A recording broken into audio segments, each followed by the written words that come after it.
बात करते हैं स्कैम की। कॉर्पोरेट, बिजनेस अकाउंट या फिर सेविंग अकाउंट, इनके जरिए ट्रांजैक्शन होता है और ट्रांजैक्शन के पैसे का 2% पैसा मिलता है। जितना ज़्यादा बैंक अकाउंट में पैसा होगा, जितना बैंक अकाउंट की लिमिट ज़्यादा होगी, उतना ही ज़्यादा पैसा मिलेगा।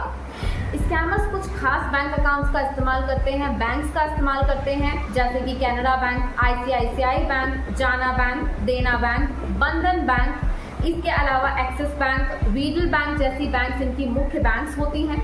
अब इसमें होता किस प्रकार से पूरा खेल है, तो होता कुछ ऐसा है कि दुबई की कंपनियां ऑपरेट करती हैं, कुछ पैनल्स को बनाती हैं। उनके पैनल्स दिल्ली में, मुंबई में, जयपुर में, गुजरात में, लखनऊ में, इंदौर में, ग्वालियर में, झांसी में ऑपरेट करती हैं।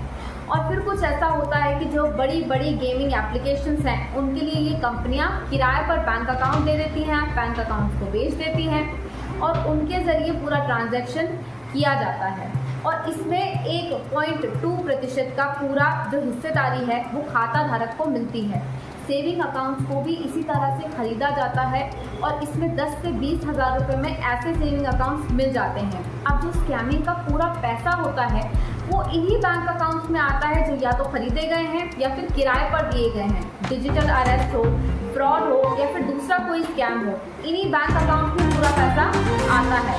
जो बड़ी बड़ी कंपनियां होती हैं वो इसी तरह से अपने अकाउंट्स में आता है। ट्रांजैक्शन को पूरा करने के लिए, अपने ट्रांजैक्शन में जो पैसा आया है उस पैसे को लेने के लिए ऐसे ही बैंक अकाउंट को किराए पर ले लेती हैं, उसके ज़रिए वो पैसा ले लेती हैं और 50% की हिस्सेदारी होल्डर को मिल जाती है पूरे ट्रांजैक्शन में।